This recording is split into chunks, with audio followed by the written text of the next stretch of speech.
Ya, polisi.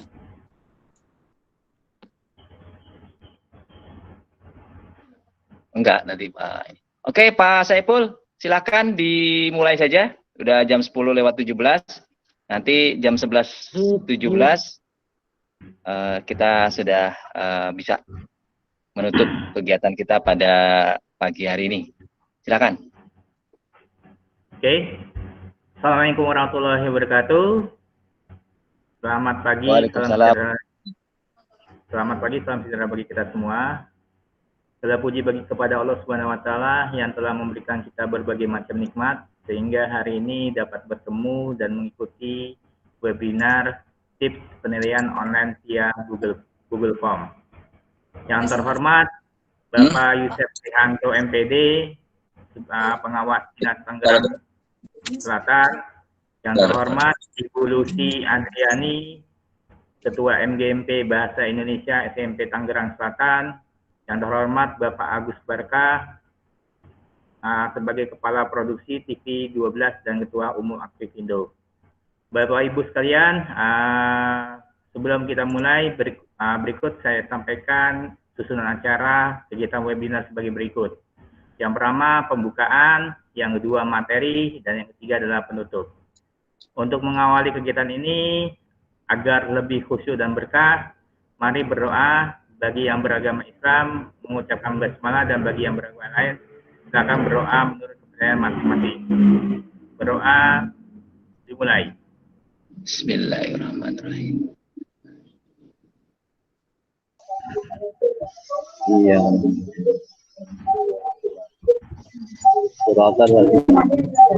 Ini gimana jadi aku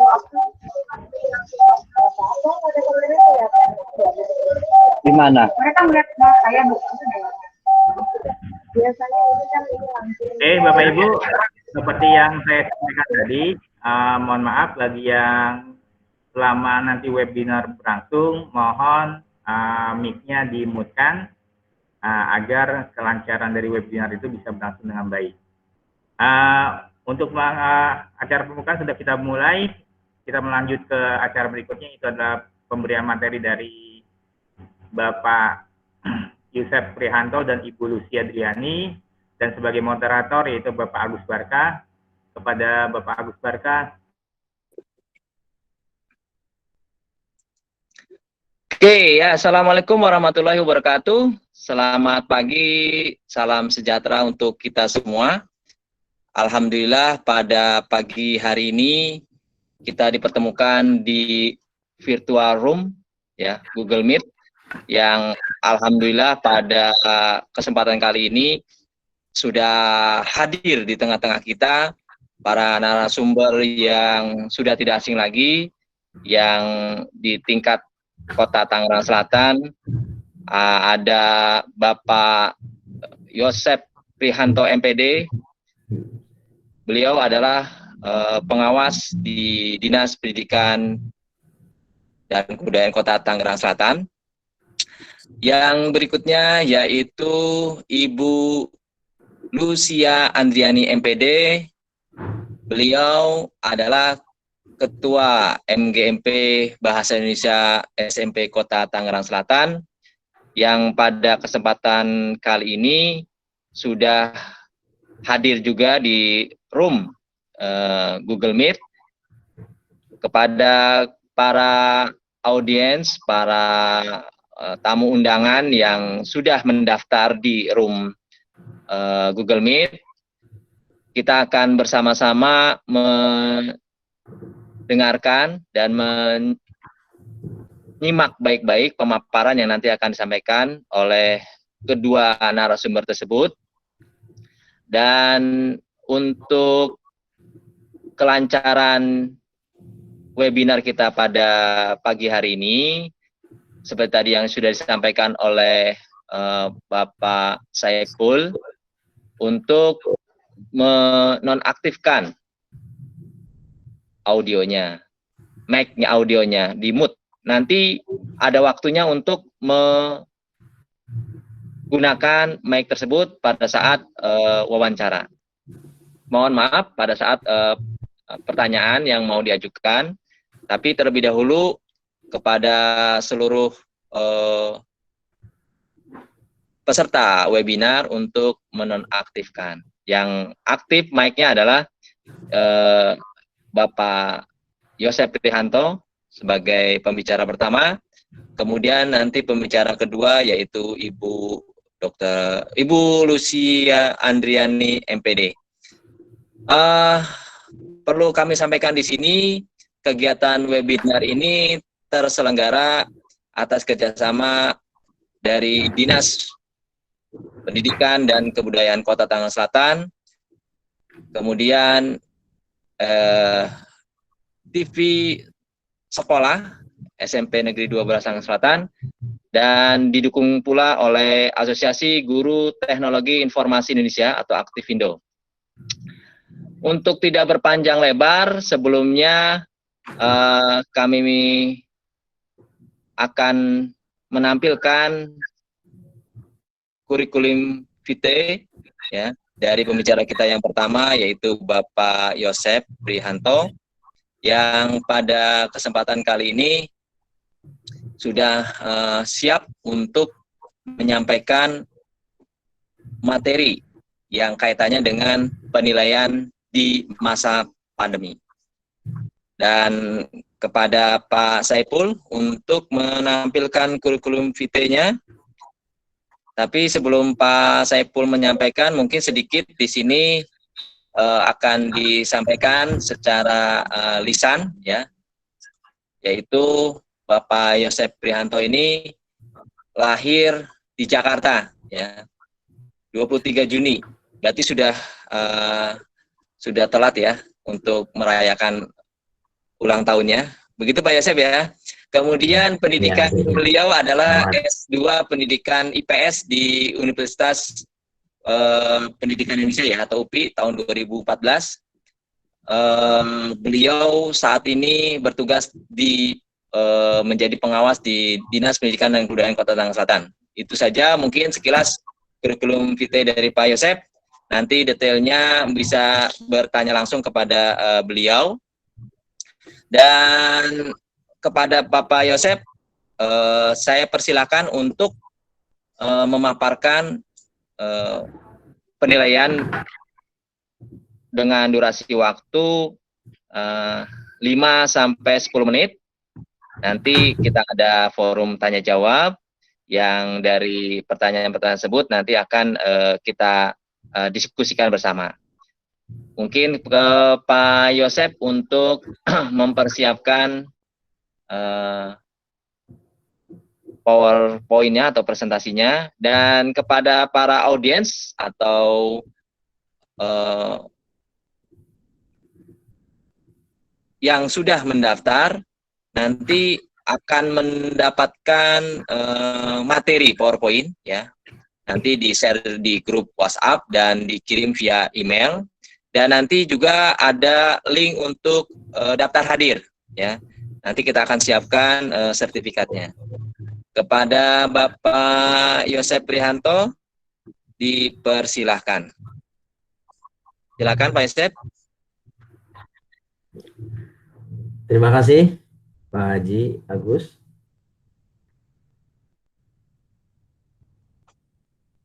Bismillahirrahmanirrahim. Assalamualaikum warahmatullahi wabarakatuh. Selamat pagi, salam sejahtera untuk kita semua. Alhamdulillah, la haula wala quwata illa billah, wassalatu wassalamu ala rasulillah, amma ba'du. Yang saya hormati Bapak Haji Agus selaku Kepala Produksi TV 12 dan Ketua Aktivindo. Yang saya hormati narasumber kita Ibu Lucia Andriani, MPD, Ketua MGMP Bahasa Indonesia Tangsel. Yang saya hormati Bapak Saiful selaku host ya Pak ya, Pak Haji ya? Ya betul. Webinar ini. Ya. Dan Bapak Ibu guru peserta webinar yang berbahagia pada hari ini, marilah kita panjatkan puji dan syukur kehadirat Allah Subhanahu wa taala yang telah memberikan rahmat dan hidayahnya kepada kita sekalian sehingga kita masih dapat bersilaturahmi dalam kondisi pandemi seperti ini. Salawat serta salam semoga tercurahkan pada junjungan Nabi besar Muhammad SAW serta keluarga, para sahabat, para pengikutnya.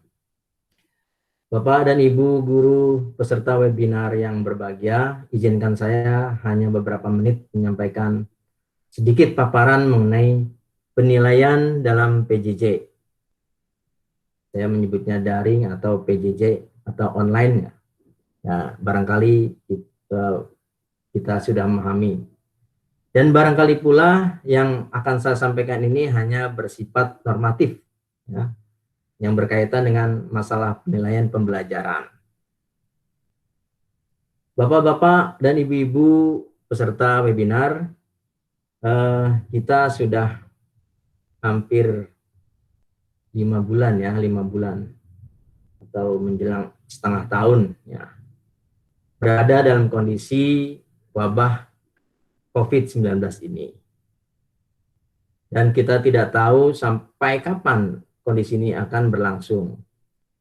Nah, dan kondisi wabah ini ternyata membawa perubahan besar ya, bagi kehidupan kita. Semua sektor, ya, baik itu sosial, ekonomi, politik, budaya, dan termasuk di dalamnya adalah sektor pendidikan di mana kita berada di dalamnya. Sehingga terpaksa atau tidak, mau atau tidak, kita harus mengikuti perubahan itu. Nah, setelah kita mengalami masa pandemi seperti ini dengan kondisi yang cukup mengenaskan barangkali ya, semua seperti hancur gitu ya. Dunia pendidikan kita juga merasakan dampaknya. Di mana dunia pendidikan kita dengan segera melakukan perubahan juga dalam hitungan bulan. Nah, Kemendikbud juga mengeluarkan kebijakan-kebijakan, yaitu dengan meliburkan sekolah dan mengganti proses pembelajaran dengan sistem daring atau BDR atau PJJ ini. Pada waktu sebelum terjadi pandemi, ya, kita belum terasa mendesak kegiatan PJJ atau daring ini, ya, yang kemudian kita kombinasikan dengan kegiatan luring, ya, dan tidak ada beban psikologis sama sekali. Dan bahkan semua yang ada aplikasi ya, yang ada di internet itu ada sebetulnya. Cuma barangkali kita saja yang belum bisa memanfaatkan. Nah, pada saat pandemik seperti ini, kita terasa sangat didesak, ya, sangat mendesak, karena belum ada persiapan dan memiliki ada beban psikologis di dalamnya. Maka dikeluarkanlah SE, Surat Edaran Menteri Pendidikan nomor 4 tahun 2020. Pembelajaran daring dilaksanakan untuk memberikan pengalaman belajar yang bermakna. Ya. Dengan dikeluarkannya surat edaran itu, maka kita melaksanakan pembelajaran dari jarak jauh dan siswa dilarang untuk datang ke sekolah. Dalam kondisi darurat seperti ini, kemasan muatan pembelajaran daring syarat dengan penguatan literasi dan karakter, di mana aspek konten pembelajaran harus menumbuhkan dan memperkuat kemampuan literasi dan karakter melalui media seperti internet ini. Kemudian BDR menjadi solusi bagi KBM agar tetap berjalan di tengah wabah. Meskipun tentu saja banyak menuai berbagai kontroversi. Dan ini juga merupakan shock terapi bagi guru, siswa, dan orang tua. Di mana seluruh satuan pendidikan seakan dipaksa bertransformasi secara drastis untuk melakukan PDR melalui online. Nah, kita juga mengetahui sudah bahwa ada beberapa masalah yang dihadapi dalam PJJ atau BDR online ini, di mana ada banyak fasilitas jaringan internet yang belum merata. Akses informasi terkendala, sinyal, koneksi jaringan internet yang menghubungkan guru dan siswa itu terhambat. Materi dan model pembelajaran yang sudah dikemas harus diganti dengan online. Guru harus merancang kembali penilaian berbasis daring. Guru dan siswa secara mandiri menyiapkan perangkatnya. Nah, masih ada beberapa masalah yang kalau bisa disebutkan itu akan sangat banyak. Tetapi di tengah situasi pandemi ini, kita harus tetap menjalankan upaya mencerdaskan kehidupan bangsa. Harus terus dilakukan dan dengan inovatif. Artinya, bagaimanapun juga di tengah kesulitan akan ada kemudahan. Ya, jadi dengan kesulitan kita bisa memperoleh kemudahan-kemudahan lain dari inovasi yang kita cari. Nah, pemerintah juga memberikan kegiatan pembelajaran ini melalui online, misalnya seperti belajar Kemdikbud Go.id, mejakita.com, blog Google, Kelas Pintar, Microsoft, Paper, Sekolahmu, Genius, Webex. Nah, itu sudah disediakan oleh pemerintah, Kemdikbud untuk bisa diakses oleh siswa. Nah, lalu bagaimana teknik penilaian PJJ atau daring ini? Penilaian PJJ atau BDR atau online ini harus menyesuaikan diri dengan konteks situasi yang terjadi.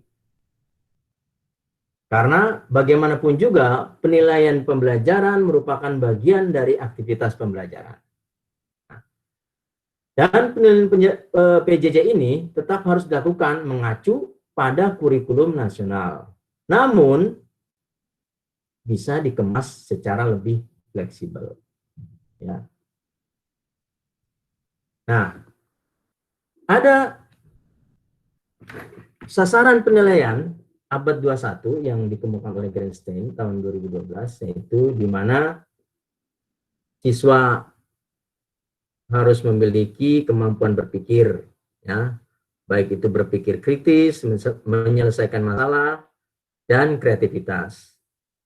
Kemudian juga ada penilaian tindakan, ada komunikasi, kolaborasi, literasi digital, literasi visual, dan literasi teknologi. Kemampuan hidup bersama dalam dunia nyata, yaitu terampil sebagai warga negara, pemahaman global, kepemimpinan dan tanggung jawab, serta terampil dalam bekerja. Ini adalah sasaran penilaian abad 21. Ya. Artinya kita mengacu kepada hal itu. Oleh karena pembelajaran yang berubah dari kelas tatap muka menjadi kelas maya atau tatap layar, maka diperlukan fleksibilitas dalam memilih dan merancang teknik penilaian yang tepat pada saat lingkungan pembelajaran itu berubah. Tetapi kita tidak boleh melupakan prinsip penilaian yang sudah diatur. Ya. Pertama, tetap penilaian itu harus valid, ya, harus reliable, konsisten, harus adil, harus fleksibel, dan memberikan umpan balik. Jadi ini yang harus diperhatikan tetap, walaupun dalam keadaan kondisi seperti ini, prinsip-prinsip penilaian harus tetap dijalankan.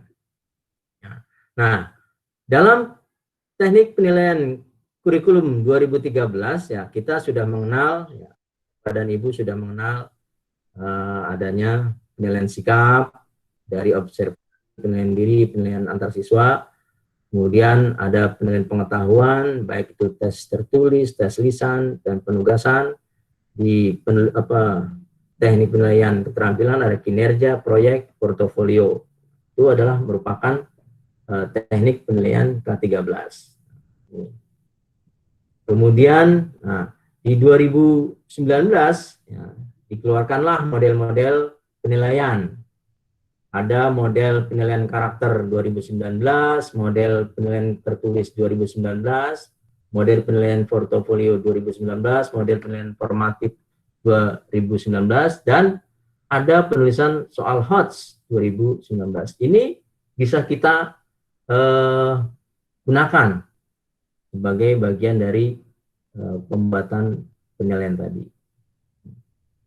Kita lihat misalnya penilaian karakter 2019 ya, yang merupakan implementasi dari penguatan pendidikan karakter berdasarkan Perpres nomor 87 tahun 2017, di mana karakter merupakan perilaku yang tampak dalam kehidupan sehari-hari, baik yang bersikap maupun bertindak, dan merupakan proses pembiasaan yang membutuhkan waktu lama, berkesinambungan, terpadu, dan komprehensif di dalam kelas maupun di dalam kegiatan ekstrakurikuler. Nah, juga kita tidak boleh melupakan prinsip penilaian karakter, yaitu terintegrasi dengan aktivitas belajar peserta didik sehari-hari dalam pembelajaran baik di kelas maupun di dalam lingkungan. Kemudian dilakukan untuk keberhasilan proses pembelajaran, kemudian prinsipnya multidata, lintas mata pelajaran, edukatif, bersistem, dan berkesinambungan. Nah, ini adalah komponen dari nilai terutama, ada religius, nasionalis, integritas, mandiri, dan gotong royong. Nah, dan tetap kita buatkan rubrik penilaian dari penilaian karakter ini dengan kategori-kategori. Membudaya, berkembang, mulai berkembang, dan memerlukan bimbingan itu ya. Kemudian, merancang penilaian sikap atau karakter dalam PJJ ini, kita bisa menggunakan aplikasi yang dapat digunakan antara lain WhatsApp, Telegram, Zoom, Google Classroom, Google Form, Google Meet, dan lain-lain. Masih banyak lagi yang bisa kita sebutkan. Nah, di mana peserta didik atau siswa diberi kesempatan untuk mengukur kemampuan diri sendiri dan temannya dengan cara mengerjakan latihan yang tersedia di beban ajar. Dan peserta didik mengirimkan foto hasil jawaban ke grup WA. Dan semua siswa dapat menilai hasil pekerjaan temannya. Ini adalah hanya contoh saja bagaimana merancang penilaian sikap karakter. Nah, kemudian kita lihat penilaian tes tertulis. Ya. Tetap menggunakan mekanisme penilaian hasil belajar oleh pendidik. Ya. Pertama, perancangan strategi ya, oleh pendidik dilakukan pada saat penyusunan RPP. Kemudian penyusunan instrumen penilaian mengikuti langkah-langkah pengembangan instrumen yang berstandar. Kemudian perakitan butir soal yang digunakan. Pelaksanaan penilaian oleh pendidik, hasilnya ditafsirkan sebagai bahan laporan. Yang kelima, hasil penilaian pencapaian pengetahuan oleh peserta didik disampaikan dalam bentuk angka dan deskripsi. Tapi kita mengacu pada hal ini. Merancang instrumen tertulis itu, pertama, memilih KD yang akan disusun soalnya dari kurikulum yang berlaku. Kemudian yang kedua, memilih materi esensial yang terdapat pada KD. Menentukan level kognitif yang sesuai dengan tuntutan kompetensi dalam KD. Dan yang keempat, merumuskan indikator sesuai dengan level kognitif. Dan membentuk soal. Ini adalah proses penjabaran KD menjadi indikator soal dan soal. Nah, bagaimana komponen penilaian dalam jaringan?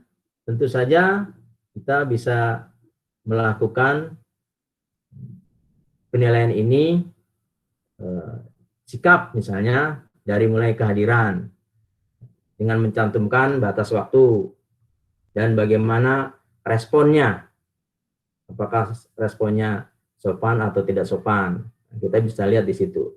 Kemudian ada diskusi atau forum melalui aplikasi. baik chatting atau fitur chat pada website kelas. Nah, untuk penilaian kognitif, ujian atau ulangan atau penilaian harian atau yang lainnya, itu kita cantumkan batas waktu tergantung bobot soal. Secara real time, bila ada hambatan, siapkan ujian susulan. Kemudian juga bisa memberikan tugas, ya, dengan mencantumkan batas waktu terukur dan ada penambahan waktu. Ada juga dengan presentasi, ya, real time. Kemudian dari penilaian keterampilan ada tugas proyek, misalnya pembuatan video atau mengumpulkan foto, clipping dan lain sebagainya. Cantumkan batas waktu terukur dan ada penambahan waktu. Ini bagaimana membuat komponen penilaian dalam jaringan. Nah, setelah itu aplikasi yang bisa kita gunakan di sini antara lain untuk penilaian bisa Quick for School, Schoology, Edmodo, Genius, Google Classroom, Google Form, Kahoot, Moodle, Padlet, Quiz, dan lain sebagainya. Banyak. Ini adalah aplikasi yang bisa kita temukan, bisa kita gunakan dalam pembelajaran itu. Nah, misalnya melalui Google Classroom atau Google Form, bentuk tes tertulis, pilihan ganda atau misalnya benar salah, bisa dapat otomatisasi secara komputer. Sementara soal berbentuk uraian atau esai tidak bisa diotomatisasi oleh komputer, masih tetap menggunakan manusia untuk mengoreksinya. Nah, bobot penilaian pembelajaran dalam jaringan ini hanya contoh, ya, aspek penilaiannya. Kita bisa mencantumkan berapa persen kehadiran, berapa persen rata-rata nilai diskusi, berapa persen rata-rata nilai tugas. Ya. Kemudian peserta didik bisa mengklik daftar hadir, diskusi, dan forum poin penilaian, ya, pada menu assignment, ya, di Google Form itu. Nah, kemudian tersedia pada menu activities. Ini ada sudah masuk ke aplikasinya. Nah, lalu terakhir, bagaimana pengawasan selama penilaian daring? Nah, di sini harus ada keterlibatan orang tua, ya, sebetulnya. Jadi diharapkan dapat mengganti posisi guru sebagai pengawas tes. Kemudian yang kedua, guru dapat mengirimkan tata tertib pelaksanaan tes daring melalui WA atau Telegram. Kemudian yang ketiga, fleksibilitas pengaturan waktu tes diserahkan kepada guru. Nah, ini merupakan cara bagaimana pengawasan selama penilaian daring dilakukan oleh guru. Saya kira itu saja yang bisa saya sampaikan. Ini hanya bersifat normatif saja. Mungkin nanti sifat teknisnya dari Ibu Lucia atau Pak Haji Agus. Sekian dari saya. Terima kasih. Assalamualaikum warahmatullahi wabarakatuh. Ya, waalaikumsalam warahmatullahi wabarakatuh. Demikianlah pemaparan dengan sangat jelas terkait dengan penilaian di masa pandemi COVID-19, sehingga kita sebagai guru di ujung tombak kepada para guru, khususnya siswa, yang kita bisa bersama-sama, ya, melihat dan menyaksikan bahwasannya banyak hal yang mungkin di luar dari apa yang kita lihat, ya, atau yang kita sampaikan. Bisa jadi ini merupakan modal, ya, modal awal kita supaya kita bisa memahami secara jelas, ya, apa manfaat atau kegunaan fungsi dari penilaian yang tadi disampaikan oleh Bapak Yosep. Dan untuk para audiens akan diberikan waktu satu atau mohon maaf diberikan kepada peserta satu atau dua penanya, bisa melalui hands raise ataupun melalui chat room ya yang ada di ruang Google Meet. Silakan kepada para peserta untuk bisa bersama-sama bertanya seperti apa sih gitu loh. Silakan kepada para audiens atau peserta webinar untuk mengangkat tangannya ya, hands raise. Silakan Pak Saiful, dicek siapa yang mau bertanya.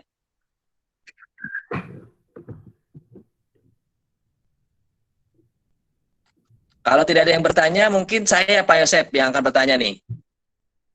Iya, Pak Haji. Oke.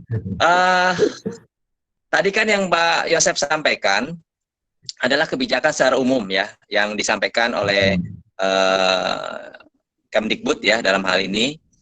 Apakah dari Dinas Pendidikan dan Kebudayaan sendiri ada kebijakan khusus yang mungkin bisa kami para guru yang berada di daerah Tangsel ya, di Kota Tangerang Selatan ya, ataupun mungkin di beberapa daerah yang tergabung di webinar kali ini untuk sama-sama gitu, mendengarkan seperti apa sih kebijakannya gitu. Apakah penilaian di masa pandemi ini diserahkan di satuan sekolah masing-masing oleh guru sekolah, ataukah memang ada rambu-rambu khusus yang mungkin dari dinas khususnya Dinas Pendidikan dan Kebudayaan Kota Tangerang Selatan? Silakan Pak Yosep. Pak Haji, untuk sementara ini di Tangsel belum ada kebijakan penilaian ya, secara khusus, tapi kita tetap mengacu kepada penilaian-penilaian yang sudah diberikan oleh Diknas Pusat. Jadi itu yang sementara kita pakai ya. Dari dinas sendiri belum ada penilaian khusus gitu, ada misalnya juknis ya, untuk penilaian itu belum, tapi kita tetap mengacu kepada itu dulu.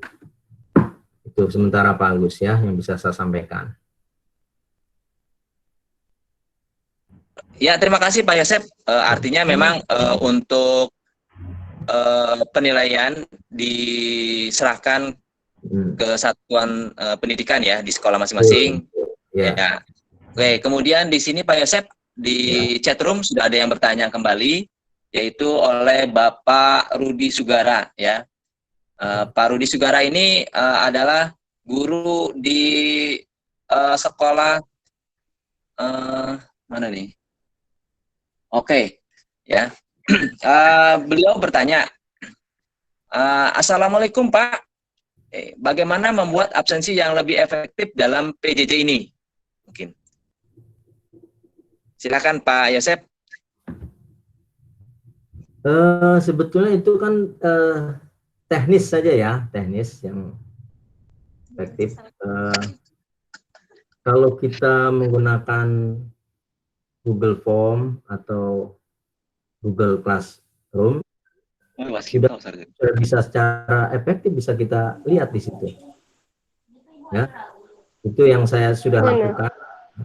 Jadi Google Classroom itu sudah bisa efektif. Ya. Suaranya nggak ada. Gitu. Sebentar itu Pak Sugara ya. Ya, oke. Terima kasih Pak Yosep. Jawabannya tadi Pak Rudi Sugara, mohon maaf, Pak Rudi Sugara dari SMP Waskito. Ya. Kemudian pertanyaan berikutnya dari Diah Purnamasari. Ya. Diah Purnamasari ini dari SMP mana ya? Dahlia. Oke.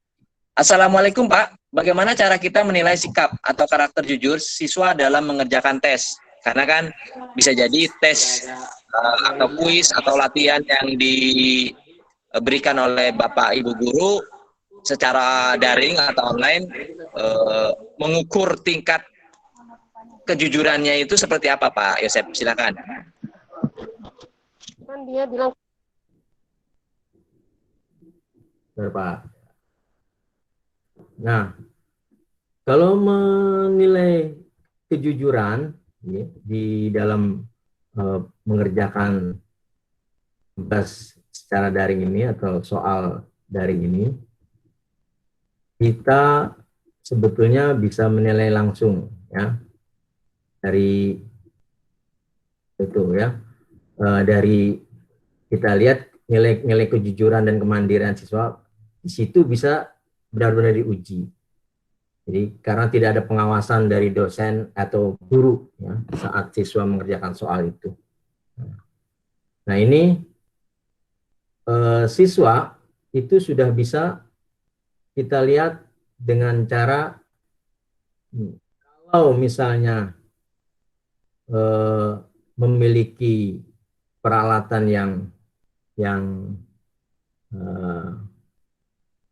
baik ya, seperti misalnya laptop dengan apa namanya HP itu bisa kita gunakan duanya. HP untuk melihat apa, guru bisa melihat siswa sedang melakukan apa, dan komputer atau laptop itu bisa digunakan untuk mengerjakan soalnya. Sebetulnya itu kalau seandainya memang itu. Tapi kalau misalnya tidak punya ya memang disitulah kita harus melihat sampai di mana anak itu jujur, siswa itu jujur dalam mengerjakan soal. Itu. Ya, artinya memang dari sisi penilaian sikap itu perlu juga sikap jujur mandiri ya Pak Yosep ya. Artinya orang tua yang mendampingi siswanya tidak hanya sekedar mengejar nilai yang akan dia peroleh, tapi juga sikap jujur untuk bisa mengerjakan sesuai dengan apa yang disampaikan oleh Bapak dan Ibu guru. Seperti itu ya Pak Yosep ya. Oke, pertanyaan berikutnya Pak Yosep. Ya, pertanyaan berikutnya Pak Yosep ya. Pertanyaan berikutnya itu dari Miss Reinita Andriani ya. Good morning. Ya, bagaimana penilaian sikap yang efektif pada masa PJJ? Apakah hanya melalui responden baik atau tidak? Seperti itu Pak. Ya, kita bisa membuat pertanyaan-pertanyaan yang menuju kepada sifat dan sikap si anak, ya. Jadi harus guru itu harus merancang bagaimana mengetahui karakter, ya, baik itu nilai sikap, nilai kejujuran, kemudian integritasnya, itu kita lihat dari bentuk kuesionernya atau soalnya. Jadi kita sebagai guru harus pandai-pandai membuat soal berkaitan dengan sikap, tidak hanya terlihat baik atau tidak baik. Oke, terima kasih Pak Yosep. Ya, berikutnya mungkin ini ada usulan Pak Yosep atau saran ya di chatroom itu dari Bu Nenden ya. Beliau dari SMP 3 Kota Tangerang Selatan. Kalau ada website Dinas Pendidikan Tangerang Selatan yang bisa diakses guru dan bisa sharing materi pelajaran atau video Pak, gitu loh. Ya. Usulan aja juga, nanti mungkin Pak Yosep nanti bisa menyampaikan ke Dinas Pendidikan dan Kebudayaan supaya materi ataupun hal kayak yang lain berkaitan dengan pembelajaran daring ini bisa disematkan di webnya Dinas Pendidikan dan Kebudayaan Kota Tangerang Selatan. Kemudian pertanyaan berikutnya dari Ibu Asuti Purwoningsi, Pak. Di sini bagaimana cara memberikan batas waktu pada Google Classroom? Oke. Mungkin sedikit ini teknis kali ya. Kalau teknis mungkin nanti akan disampaikan lebih detailnya ya. Nanti. Kemudian yang berikutnya Bu Maruya. Assalamualaikum Pak. Bagaimana penilaian kita kalau anak-anak tidak mempunyai kuota? Bagaimana cara kita menilainya? Adakah kebijakan dari dinas? Oke, mungkin Pak Yosep bisa menyampaikan kagak punya kuota, tidak memiliki kuota gitu. Seperti Aduh. apa? Apakah memang dari Dinas Pendidikan dan Kebudayaan itu memberikan paket kuota, ataukah memang dari sekolah ataupun mungkin dari dari lainnya yang mungkin bisa disampaikan di sini, Pak Yosep. Silakan. Kalau itu berkaitan dengan masalah kuota anak, sebetulnya di BOS atau BOSDA kan sudah bisa ada sebagian yang bisa dipakai untuk menanggulangi hal itu. Gitu. Cuma mungkin tidak ini ya, tidak bisa semuanya yang tercover gitu kan. Sebetulnya Ya, itu bisa digunakan. Oke, ini sebenarnya mah dari keluhan-keluhan orang tua murid seperti itu Pak Yosep yang mungkin diterima oleh Bapak dan Ibu guru kaitan dengan permasalahan kuota. Hanya saja mungkin dari PBM online atau daring yang sudah berlangsung cukup lama ini, ada beberapa sumber informasi juga yang saya terima. Intinya Bapak dan Ibu guru menyampaikan materi sebenarnya tidak menghabiskan kuota yang cukup banyak Pak Yosep, karena ternyata orang tua murid memberikan kuota itu ya mungkin ini ada beberapa ini sih ya yang terjadi gitu ya, melihat kalau paketannya cukup besar gitu ya sampai 10 GB dan sebagainya.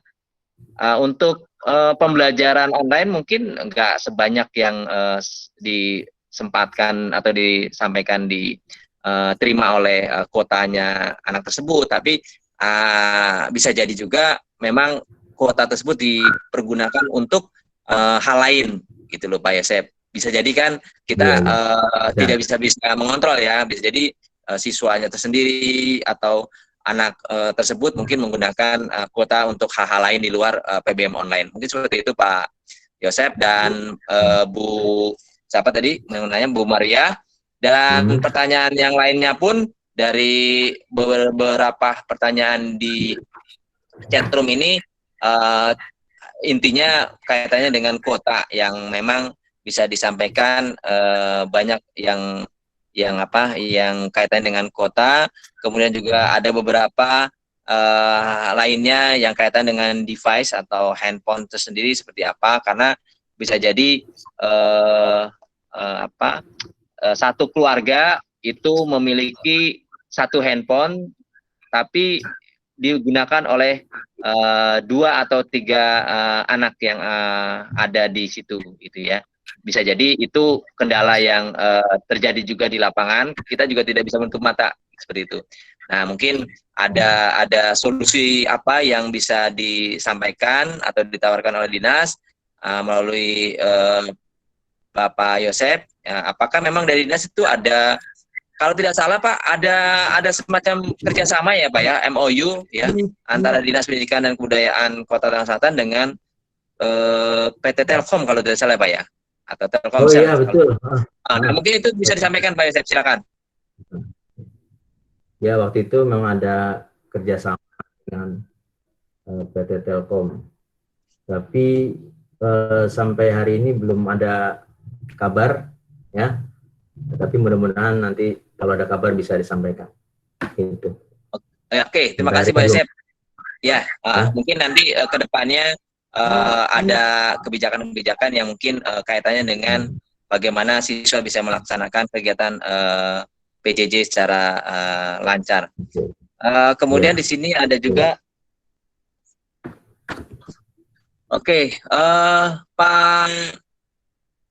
Pak Saiful, mohon maaf Pak Saiful, tolong Bu Roselia itu share link, stop share.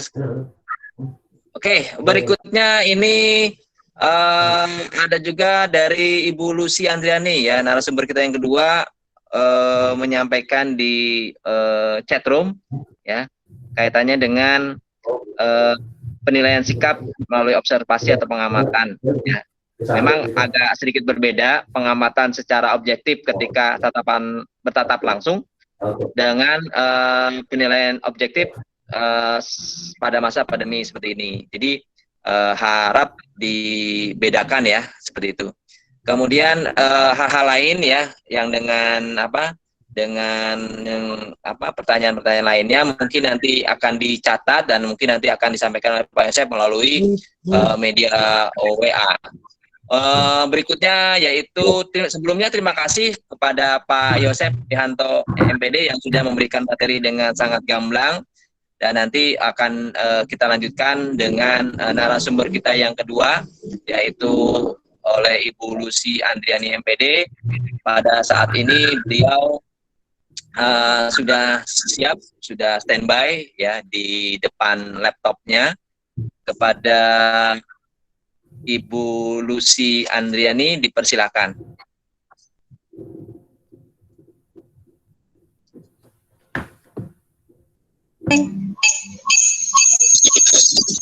Bismillahirrahmanirrahim.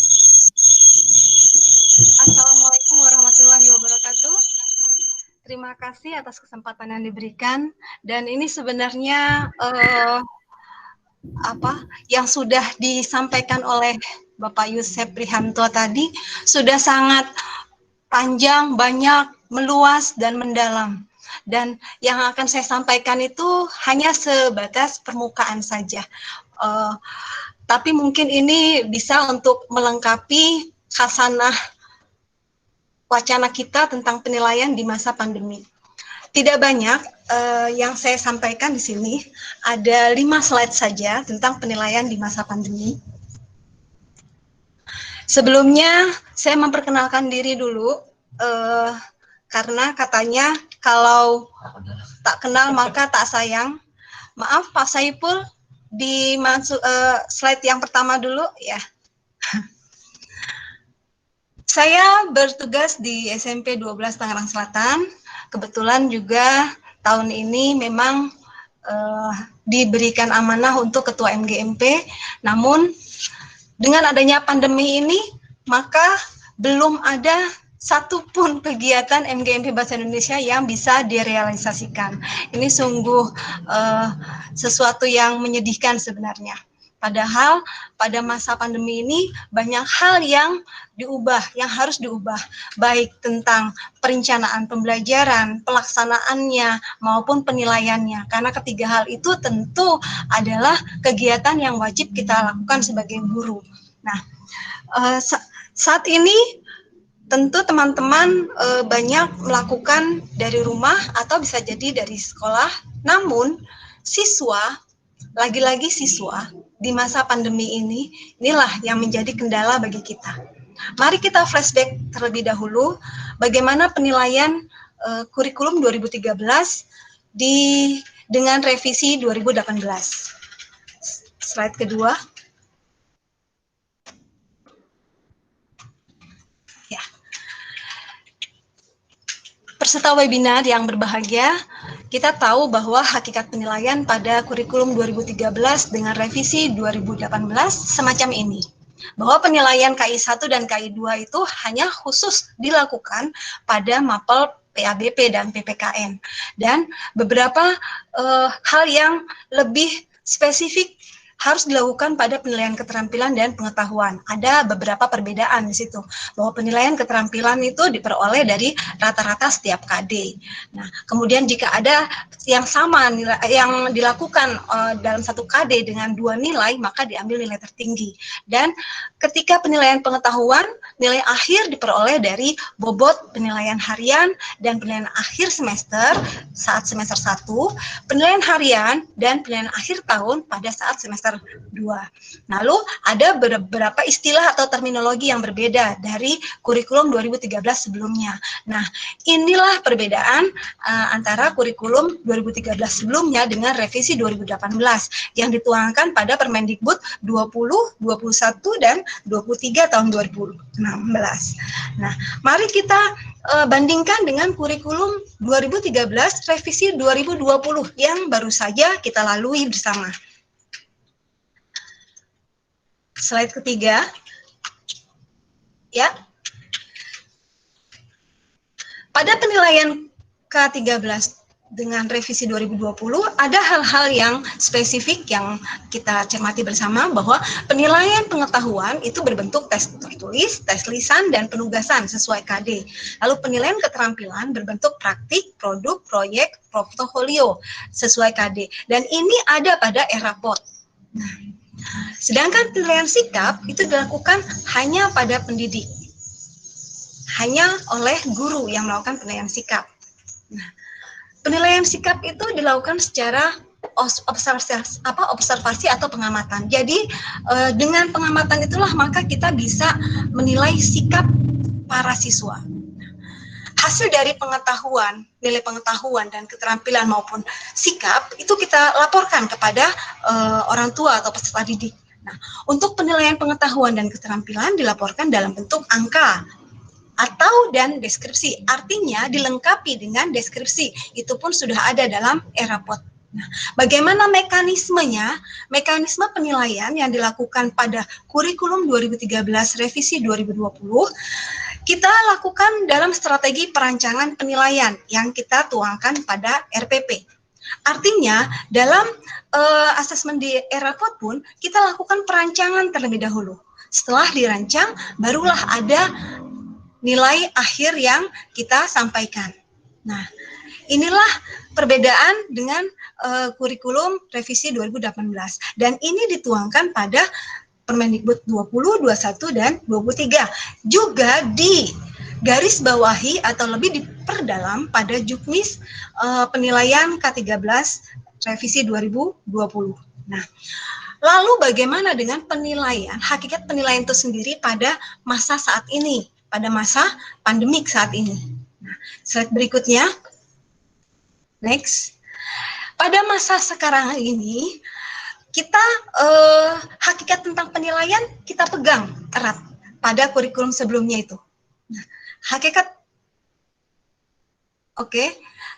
penilaian pada kurikulum 13 revisi 20 kita pahami pada saat PKP bahwa penilaian pengetahuan dan keterampilan harus mengacu pada high order thinking skill atau HOTS, berpikir tingkat tinggi. Bagaimana asesmennya ketika berpikir tingkat tinggi?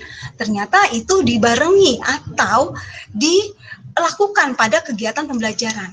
Jadi, sebuah keniscayaan bahwa penilaian yang berpikir tingkat tinggi harus dibarengi dengan kegiatan pembelajaran yang juga berpikir tingkat tinggi.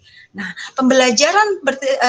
pembelajaran yang berpikir tingkat tinggi ini dilandasi oleh keterampilan abad 21, PPK, literasi, dan 4C. Masih ingat tentunya ya Bapak Ibu ya, tentang 4C, ada critical thinking, kemudian ada creative thinking, lalu kolaborasi dan komunikasi. Ternyata keempatnya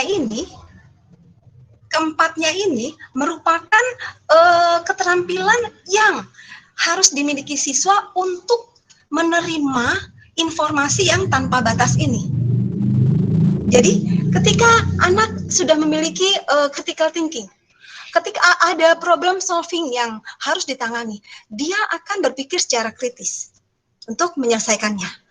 Ketika anak sudah memiliki creative thinking, berpikir secara kreatif, anak juga akan menyelesaikan masalah tersebut dari perspektif yang berbeda, dari berbagai sudut pandang, dari berbagai sisi. Artinya, anak diajarkan untuk outside of the box. Nggak pakai off ya, outside the box. Nah, seperti itu.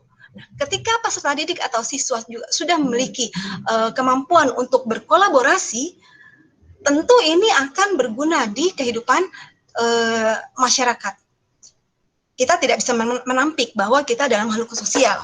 Maka dengan itu kita perlu berkolaborasi. Dengan kolaborasi itu maka apa gagasan dan ide yang akan kita sampaikan selalu mengedepankan masyarakat, mengedepankan halayak. Artinya akan diterima. Solusi yang kita tawarkan akan diterima oleh masyarakat umum. Nah, terakhir komunikasi. Komunikasi yang baik itu pun harus dimiliki oleh peserta didik. Nah, inilah kegiatan pembelajaran yang tahun kemarin sudah kita lakukan, yaitu kurikulum 2013 revisi tahun 2020. Hanya saja ketika semester kedua kita baru menyelesaikan 2 atau 3 bulan nih, belum sampai ending. Jadi di semester 2 baru kita lakukan separuh perjalanan. Setelah itu ada lockdown, ada pandemi COVID-19. Inilah yang akhirnya berpikir tingkat tinggi, yang maunya kita bukan sekedar mengingat atau recall, menyatakan kembali atau hanya sekedar restate, atau hanya sekedar merujuk tanpa melakukan pengolahan. Nah, itu sebenarnya yang kita hindari. Namun kendala ini, hal ini akhirnya terkendala oleh apa? Oleh pandemik ini. Nah, selanjutnya, apa dong solusinya untuk penilaian kurikulum 2013 pada masa pandemik ini? Slide berikutnya. Ya, ini tertuang juga pada surat edaran yang sudah disampaikan oleh pemerintah pusat. Surat edaran nomor 2, nomor 3, dan nomor 4. Bahwa UN batal, US dalam bentuk tes dilarang karena mengumpulkan siswa. Belajar, BDR tadi, belajar dari rumah secara daring atau pembelajaran jarak jauh. Yang pasti, pembelajaran jarak jauh itu sebenarnya kemampuan itu dimiliki oleh dosen universitas terbuka. Untuk kita guru sebenarnya masih banyak yang awam terhadap PJJ ini. Nah, bagaimana akhirnya dikembalikan pada pendidikan kecakapan hidup, basic, untuk basically untuk kecakapan hidup kita yang digunakan dalam keseharian kita. Nah, di dalam surat edaran itu juga dinyatakan bahwa aktivitas pembelajaran sesuai minat, kondisi peserta didik, lalu mempertimbangkan fasilitas atau akses belajar dari rumah. Berarti saya beri garis bawah di sini mempertimbangkan fasilitas atau akses belajar dari rumah. Yang seperti apa itu juknisnya yang belum kita ketahui bersama dalam surat edaran tersebut. Kemudian yang kelima, produk aktivitas belajar peserta didik diberi umpan balik yang bersifat kualitatif. Sebenarnya ini juga sudah kita lakukan pada masa sebelum pandemik. Kita sudah melakukan umpan balik yang bersifat kualitatif. Nah, tapi underline atau garis bawah dalam surat edaran tersebut dinyatakan bahwa produk aktivitas belajar peserta didik tanpa harus diberikan skor atau yang bersifat kuantitatif. Ini sebenarnya hal yang belum bisa kita lakukan di Indonesia. Mengapa demikian? Karena di Indonesia penilaiannya masih pada penilaian angka. Memang di e-rapot ada deskripsi, tapi mari kita lihat ketika orang tua mengambil rapot. Yang dilihat pertama adalah angka, nilai, bukan yang bersifat kualitatif atau deskriptif. Bahkan kecenderungan deskriptif itu tidak dibaca oleh orang tua. Nah, inilah yang sedang didobrak oleh penggiat GSM, Gerakan Sekolah Menyenangkan. Baik, berikutnya, mari kita kembalikan pada ruh tujuan pendidikan nasional yang tertuang pada UUD 45 dan Undang-Undang Nomor 20 2003, yaitu bahwa tujuan pendidikan nasional adalah mencerdaskan kehidupan bangsa dan mengembangkan manusia Indonesia seutuhnya, menjadi manusia yang beriman, bertakwa kepada Tuhan Yang Maha Esa, berbudi pekerti luhur, memiliki pengetahuan dan keterampilan, sehat jasmani dan rohani, berkepribadian mantap dan mandiri. Saya berikan garis bawah mandiri dan rasa tanggung jawab untuk kemasyarakatan dan kebangsaan. Artinya di sini dalam tujuan pendidikan nasional pun sudah dinyatakan tentang kemandirian dan tanggung jawab. Itu berarti pada masa pandemik ini, mari kita sebagai guru untuk banyak-banyak mendorong, memberikan motivasi kepada siswa agar mandiri dalam belajar, memiliki rasa tanggung jawab penuh terhadap tugasnya sebagai anak dan sebagai pelajar. Itu yang mungkin masih kurang kita lakukan sebagai guru di sini. Nah, berikutnya adalah tujuan pendidikan nasional, tujuan pendidikan kita juga kita arahkan pada tujuan pendidikan yang tercakup pada yang dilontarkan oleh UNESCO. Ada 4 pilar tujuan pendidikan yang diungkapkan oleh UNESCO. Yang pertama, learning to know. Dua, learning to do, berbuat, melakukan sesuatu. Lalu yang ketiga, learning to be, bahwa belajar itu untuk menjadi seseorang, menjadi sesuatu. Dan yang terakhir ternyata adalah learning to live together. Artinya bahwa pembelajaran itu sebenarnya difokuskan, tujuan paling unggul, paling utama adalah untuk kehidupan bersama. Nah, inilah untuk kehidupan bersama inilah mungkin yang mengapa pemerintah dalam surat edaran itu menyatakan di situ tanpa harus memberikan skor atau kuantitatif. Namun ini masih menjadi dilema, menjadi polemik yang tinggi karena lagi-lagi kita terbentur bahwa laporan hasil belajar kita masih berupa kuantitatif. Mungkin ini dari saya hanya sekedar melengkapi karena yang sudah penuh, yang sudah full, yang sudah banyak itu ada di awal tadi oleh Pak Haji Yusef. Oleh Pak Haji Yusef. Nah, mudah-mudahan yang sedikit ini hanya melengkapi sedikit saja. Nah, banyak hal yang salah dari saya karena kesempurnaan itu datangnya dari Allah Subhanahu wa taala. Wabillahi taufiq wal hidayah. Wassalamualaikum warahmatullahi wabarakatuh. Ya, waalaikumsalam warahmatullahi wabarakatuh. Terima kasih Bu Lucy yang sudah memaparkan dengan sangat jelas, singkat dan padat sehingga kita para guru bisa melihat dan menyaksikan bersama-sama ya bagaimana sih penilaian di masa pandemi seperti ini. Silakan kepada para audiens ya peserta webinar untuk silakan bertanya.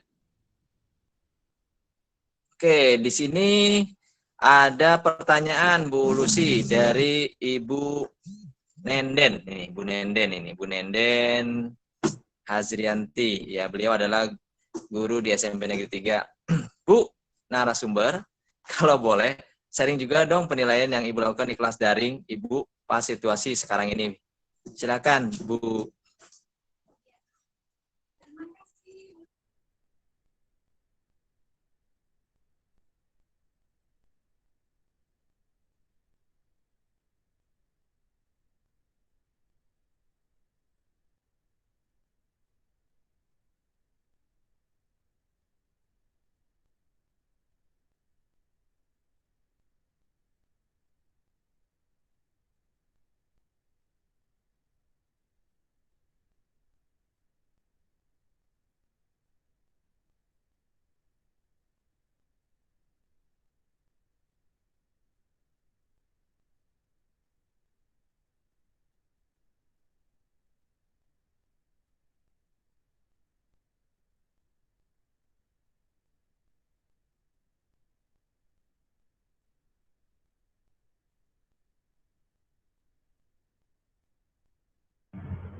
Bu Lucy, mikrofonnya di on-kan dulu Bu Lucy untuk menjawab.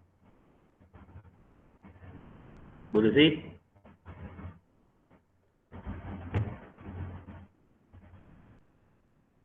Bu Lucy.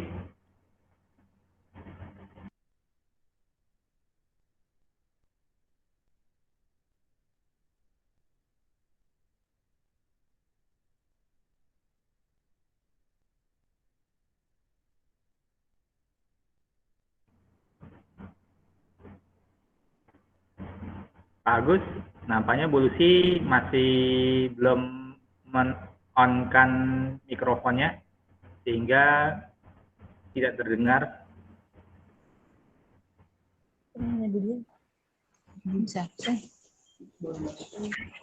Udah isi absennya bagaimana? Dimatiin.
Sampai di mana ini ketutupnya ya? Ya, baik. Ya. Dari awal Bu, dari awal Bu. Dari awal. Ya. Dari yang pertanyaan ya. Iya, pertanyaan. Oh, dari Bu Nenden. Oke, Bu Nenden. Saya ulang, mungkin sepertinya ini tadi tersentuh mic-nya jadi tidak terdengar ya. Penilaian yang saya lakukan untuk tahap semester ganjil ini, yang pertama untuk objektif saya gunakan Google Form. Lalu yang kedua, untuk yang bersifat subjektif saya gunakan GC Google Classroom pada tugas kelas. Kemudian saya juga gunakan IG dan FB karena anak sangat dekat dunianya dengan IG dan FB. Nah, ada hal-hal yang bisa nanti mereka sampaikan lewat IG atau FB. Kemudian untuk pembelajaran saya sendiri teks cerpen itu akan saya mintakan anak-anak untuk menyampaikan cerpennya di blog. Nah, di blog. Jadi objektif kita dapat, subjektif pun kita dapat. Untuk penilaian sikap yang sebenarnya paling bagus adalah bertatap muka karena kita tidak bisa melakukan itu, maka penilaian sikap yang saya lakukan pada pembelajaran yang sudah terjadwalkan. Apakah mereka aktif untuk bertanya, aktif untuk menjawab pertanyaan teman atau mengajukan pertanyaan melalui Discuss Telegram. Discuss Telegram. Memang saya memakai aplikasi Telegram karena saya pikir itu tidak akan memberatkan HP kita, tidak memberatkan gawai kita. Akan berbeda dengan menggunakan WA. Dari 4 kelas yang saya ajar, memang semuanya sudah masuk pada discuss bahasa Indonesia. Nah, disitulah kita bisa menyampaikan gambar, menyampaikan voice, atau menyampaikan video. Mungkin begitu, Bu Nenden. Di chatroom berikutnya tulis dari Pak Alesa. Pak siapa? Alesa. Pertanyaannya? Kita membatasi. Paling bawah itu tombol paling bawah. Alesa, bolehkah kita membatasi penilaian saat masa pandemik? Tidak semua aspek kita nilai, misalnya sikap dengan mengirim video perkenalan lewat keterampilan dengan video presentasi tugas, pengetahuan dengan menyertakan link atau materi yang telah lanjutan. Oke. Ibu Alesa, ya, oh Bapak Alesa, maaf Bapak Alesa, ini kok jadi transgender nanti. Ya, Pak Alesa, betul. Pada masa pandemik ini banyak hal yang memang harus kita batasi. Tapi batasan itu bukan berarti kita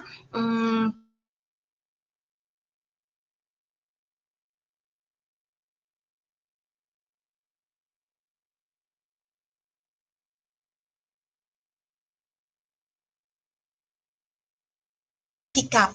Contoh, memang sikap jujur kita sulit untuk menilainya, tapi banyak sikap yang lainnya yang bisa kita nilai, ya. Banyak sikap lainnya yang bisa kita nilai, keaktifan, kreativitas, tanggung jawab dan sebagainya. Kemudian keterampilan. Nah, keterampilan untuk video presentasi boleh, silakan. Tapi keterampilan ketika dia keterampilan menulis kan bisa. Keterampilan untuk menyelesaikan permasalahan itu juga bisa. Matematika itu ternyata keterampilannya berupa keterampilan untuk menyelesaikan suatu problem. Nah, entah itu problemnya apa, misalnya problemnya adalah luas, problemnya adalah keliling atau keliling bangun. Nah, itu ternyata masuk pada posisi keterampilan. Jadi akan berbeda, tidak selalu dengan video presentasi tugas. Kemudian pengetahuan dengan menyertakan link atau materi yang telah mereka simak atau saksikan. Ya, pengetahuan juga memang banyak tadi, tapi kita landasannya tetap ke kurikulum 2013 bahwa pengetahuan itu kita ambil dari tes lisan, tes tertulis dan penugasan. Nah, silakan Bapak Ibu, mana KD yang tepat untuk untuk disasar pada tes tertulis, lisan atau penugasan. Itu mungkin jawabannya. Dan saya kendala sinyal, mohon di-sharekan materinya Bapak Ibu. Oh ya, nanti akan di-sharekan Bu Nenden untuk materi. pertanyaan dari Ibu Suwi, bagaimana dengan anak yang akses internetnya sulit? Nah, untuk anak yang akses internetnya sulit, ini di kota Tangerang Selatan ya, kota Tangerang Selatan, internet saja sulit nih, apalagi di bagian belahan Indonesia yang lainnya, atau di bagian Pulau Jawa yang lainnya, pasti kesulitan internet, akses internet itu akan ada pasti. Nah, tinggal mungkin dari kita membentengi itu, atau mencari langkah berikutnya yang kita gunakan. Itu ada drive ya, kita bisa share materi-materi kita itu di drive bersama. Nah, ketika anak mendapatkan sinyal yang bagus, dia akan bisa mengunduh drive bersama itu untuk materinya. Jadi pasti tentunya tidak selalu internet itu menjadi sulit ya, pasti ada kalanya bagus atau ini. Nah, ketika sinyalnya itu bagus, maka si anak kita warning atau kita sampaikan untuk melihat materi tersebut.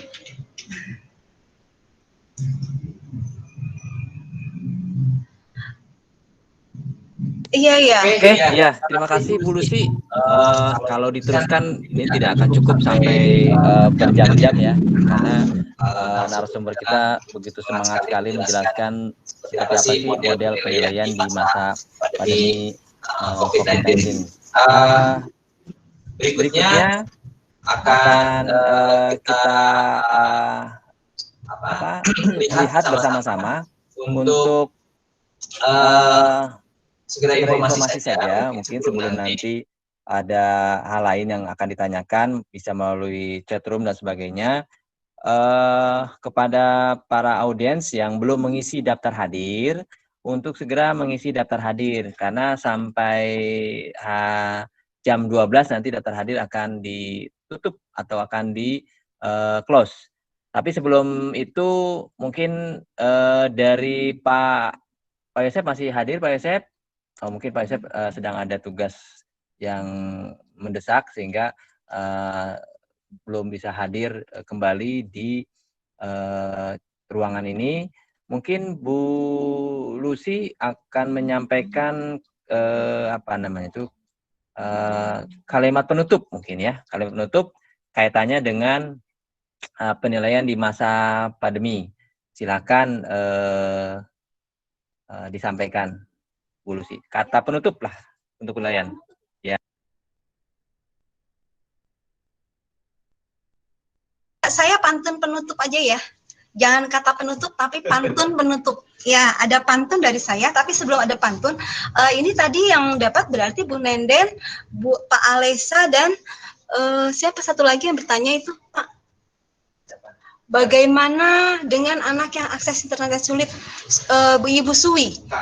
Oh, Kak Suwi. Nanti tolong tanyakan Pak Kak Suwi, Bu Nenden, dan Bu Nenden saya paham. Kak Suwi dan Pak Alesa itu dari mana? Nah, ini saya siapkan 3 buku ini.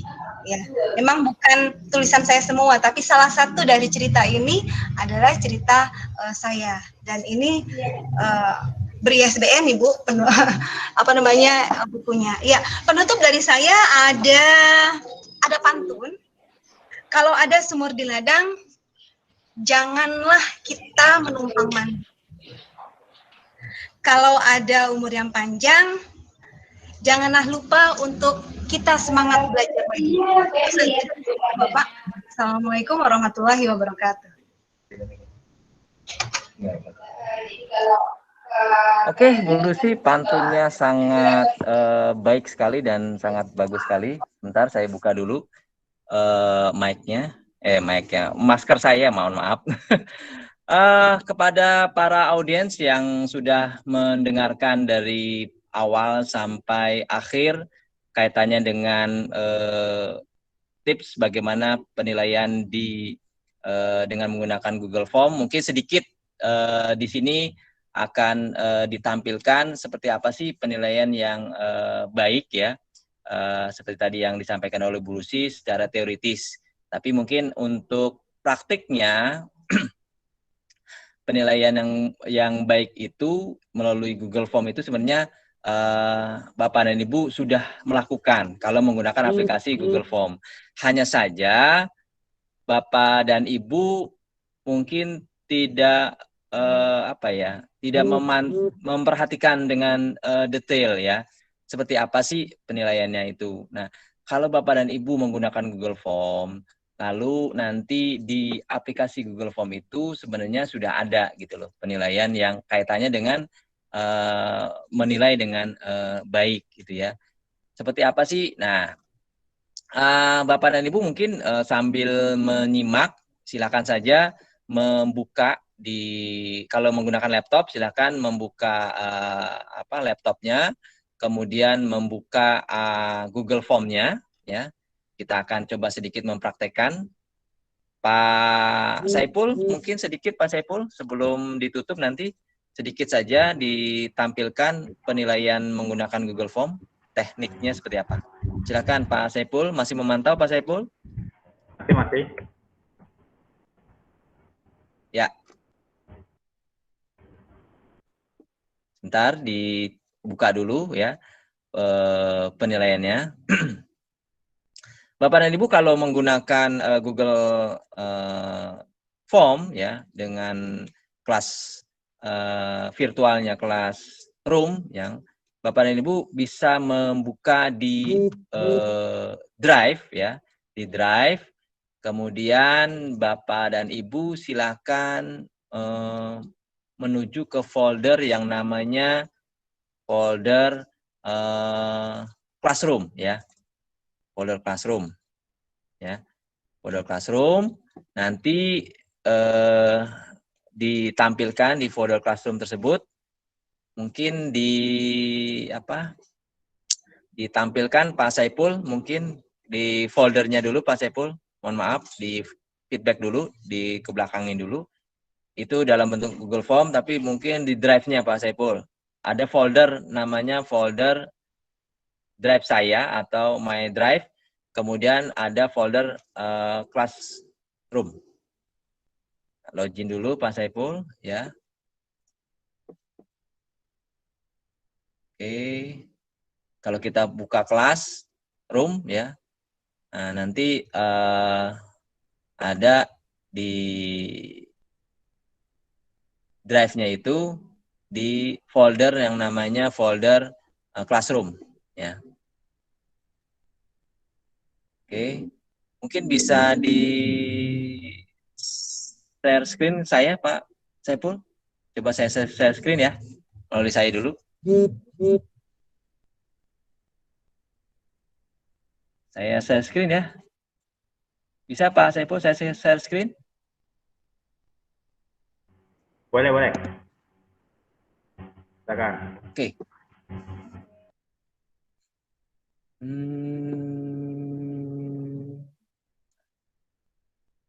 Oke, sudah kelihatan ya Bapak dan Ibu.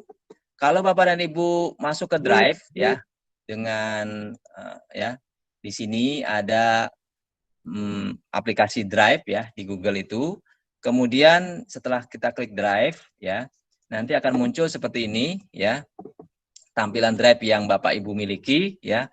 Ini pasti banyak sekali Drive yang Bapak Ibu miliki. Kemudian Bapak dan Ibu bisa masuk ke Classroom di sini, folder Classroom.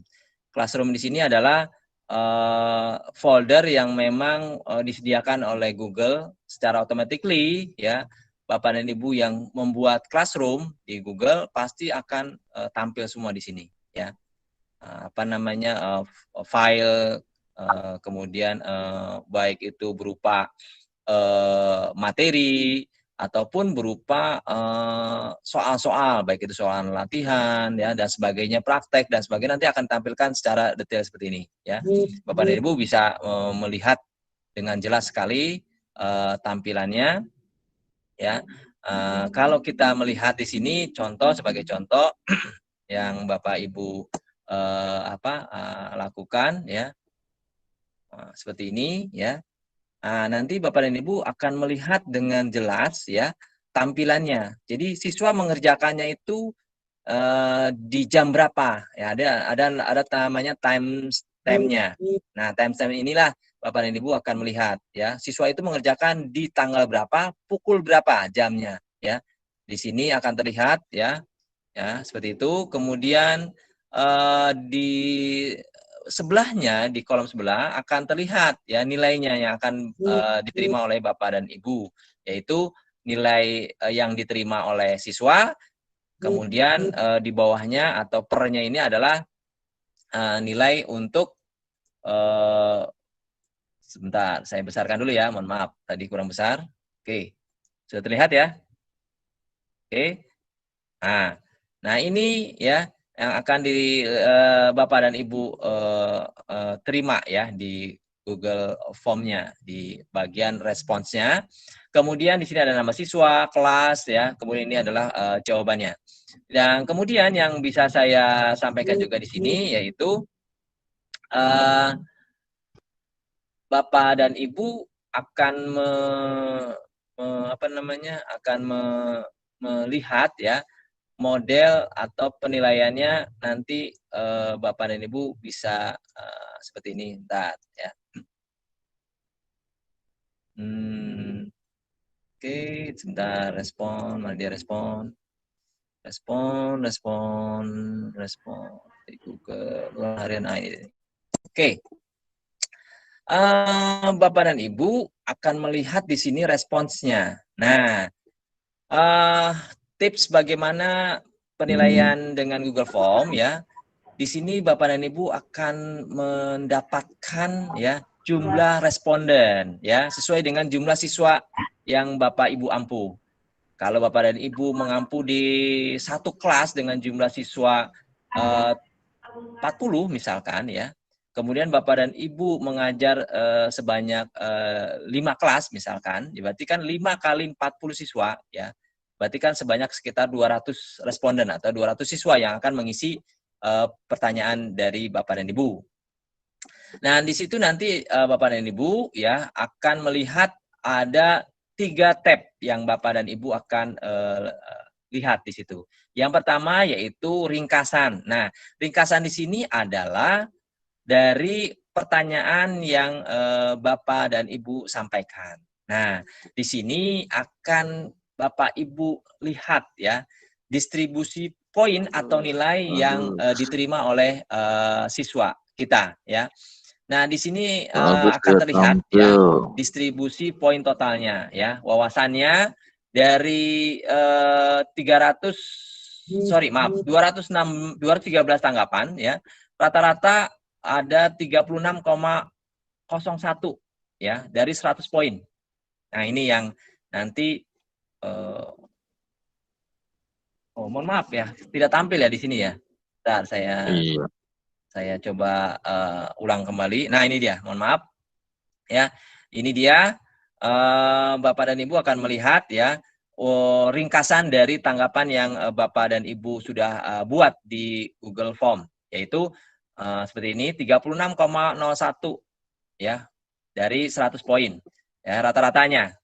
Kemudian mediannya ya nilai tengahnya yaitu 40/100 poin ya, kemudian rentangnya 0 sampai dengan 90 poin ya.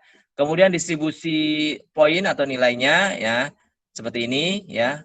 Yang mendapat nilai paling besar ya itu rata-rata di poin 40 dan 60 seperti itu. Kemudian pertanyaan yang sering terlewatkan mungkin terjadi kesalahan menjawab ya. Itu berapa persentase juga akan tampil di sini ya. Ini dia ya. Ini pertanyaan ya. Ada beberapa pertanyaan yang mungkin agak kesulitan atau jawaban yang benar itu berapa persentase di sini. Kemudian di sini adalah nama lengkap ya dari seluruh peserta didik kita. Dan ini juga ada grafik ya, grafik tanggapan dari peserta ya. Kalau Bapak dan Ibu mengajar ada 5 kelas, berarti nanti di sini akan ditampilkan 5 kelas ya secara grafiknya. Kemudian di sini juga ada jawabannya dengan begitu gamblang ya, grafik-grafik yang akan Bapak Ibu lihat di Google Form-nya masing-masing ya, di responnya ya. Itu yang pertama ya, tab yang pertama. Kemudian yang kedua ya, lanjut ini di pertanyaan ya, ini pertanyaan yang nanti Bapak dan Ibu bisa mengecek satu persatu ya dari pertanyaan yang Ibu buat ya. Ini dia pertanyaannya. Kemudian di sini ada individual juga ada ya pertanyaannya ya.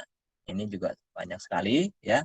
Jadi 3 tab inilah yang akan Bapak Ibu olah menjadi sebuah nilai akhir nantinya dari setiap soal pertanyaan, baik itu latihan, kuis, ataupun soal PTS, soal PAS maupun soal PAT dan sebagainya ya. Kemudian supaya Bapak dan Ibu mudah untuk mendapatkan nilai dalam bentuk dalam bentuk Excel ya, Bapak dan Ibu silakan aja mengklik ya simbol ini ya, yang ada simbol seperti nah ini namanya melihat respon atau tanggapan di spreadsheet ya. Silakan di sini diklik ya. Nanti akan ada pertanyaan lanjutan di sini ya. Pertanyaan lanjutan ya. Sebentar. Nah, ini dia pertanyaan lanjutan. Nanti di sinilah Bapak dan Ibu akan mendapatkan dalam bentuk Excel ya. Ada di Drive tapi. Nah, seperti ini. Nah, nanti Bapak dan Ibu silakan olah di sini ya. Nilai di sini diolah. Nilai yang kita butuhkan adalah nilai nilainya saja dan nama siswa berikut kelas ya. Untuk kolom jawaban itu kita tidak usah. Caranya bisa dengan langsung di aplikasi di Google Drive ya, di Google Sheet-nya, ataupun bisa kita download dulu di sini ya. Kita download file, kemudian kita pilih menu download, kita pilih Microsoft Excel di sini ya. Kita klik, tunggu beberapa saat, nanti setelah selesai baru Bapak dan Ibu tinggal membuka bentuk Excel-nya seperti ini ya. Seperti ini Excel-nya ya.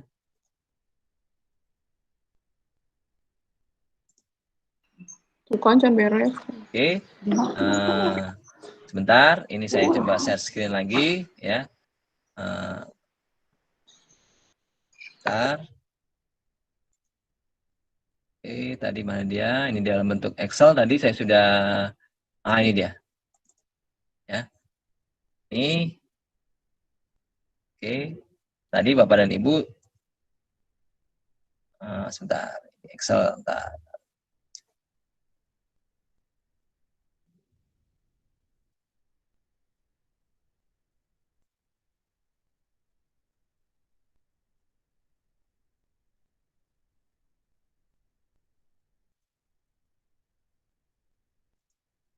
Ya, intinya adalah Bapak dan Ibu bisa menampilkan dan menyimpan file tersebut dalam bentuk Excel ya, Bapak dan Ibu. Silakan nanti Bapak dan Ibu bisa melakukan di rumahnya masing-masing atau di komputer masing-masing. Yang intinya adalah Bapak dan Ibu bisa menggunakan aplikasi Google Form ini untuk penilaian dengan sangat mudah, sangat gampang ya. Simple, sehingga Bapak dan Ibu hari itu juga real time Bapak dan Ibu akan mendapatkan nilai dari peserta didik kita.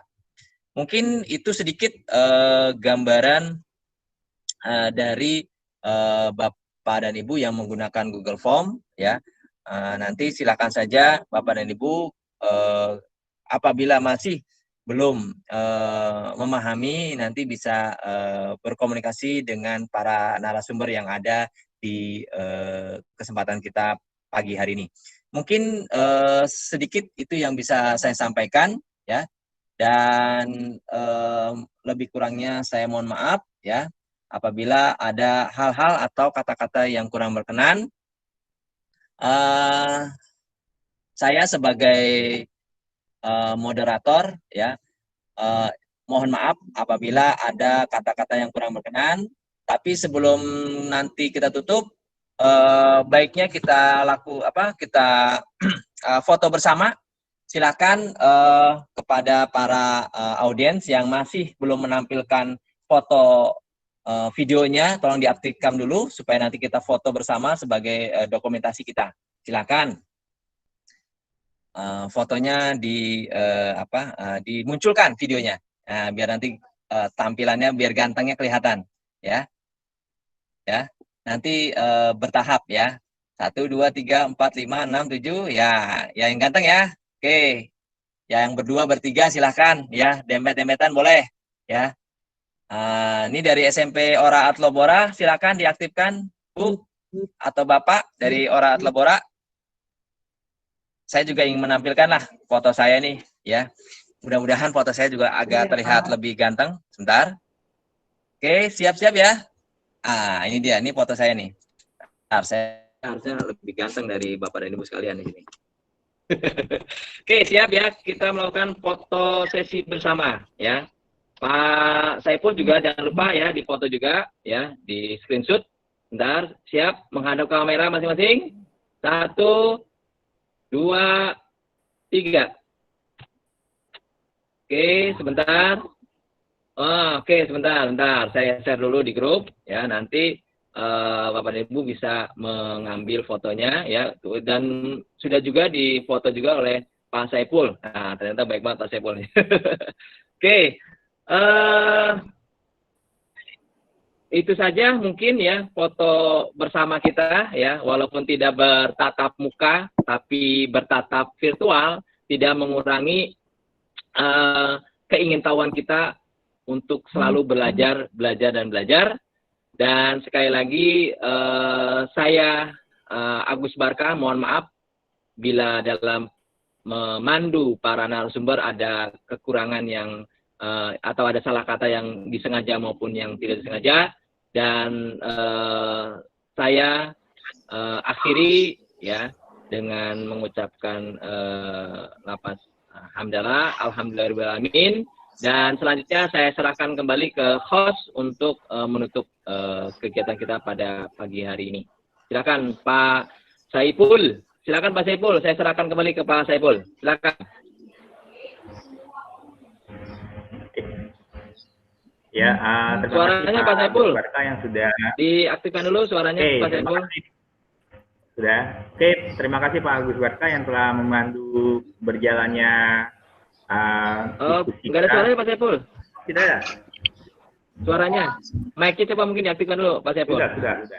Atau nggak usah pakai headset lah. Nanti Bapak dan Ibu akan menerima materi ya dari Bapak Yosep Trihanto MPD, kemudian juga dari Bu Lucy Andriani MPD, dan insya Allah juga nanti ada sertifikat webinar ya. Mohon maaf, sertifikat webinar hanya kami berikan kepada para peserta yang daftar hadir, mengisi daftar hadir. Kemudian nanti juga akan kita share juga hasil rekaman kita pada pagi hari ini. Silakan Pak Saiful. Pak Saiful. Ya, terima kasih Pak Agus Barka. Kayaknya Pak Saiful suaranya tidak terdengar nih. Oh, iya. Ya. Oke. Mungkin saya langsung ambil alih aja. Kemudian tadi Pak Saiful ada kendala lost koneksi di di lokasinya ya. Pak Saiful ini yang merupakan guru SMA 37 di Jakarta Timur ya. Jadi mungkin sinyal di Jakarta lagi sedikit ada hambatan ya Pak Saiful ya. Mohon maaf ya, itu beliau sedang mencari. Tapi intinya adalah terima kasih atas kehadiran rekan-rekan semuanya. Mungkin saya tutup saja pada pertemuan kita kali ini. Mohon maaf Pak Saiful, saya ambil alih saja. Lebih kurangnya mohon maaf. Ya, Pak saya Agus Barka dan para narasumber yang hadir di sini, saya ucapkan terima kasih. Wassalamualaikum warahmatullahi wabarakatuh. Sampai ketemu di event berikutnya, ya, dan sampai jumpa. Dadah semuanya.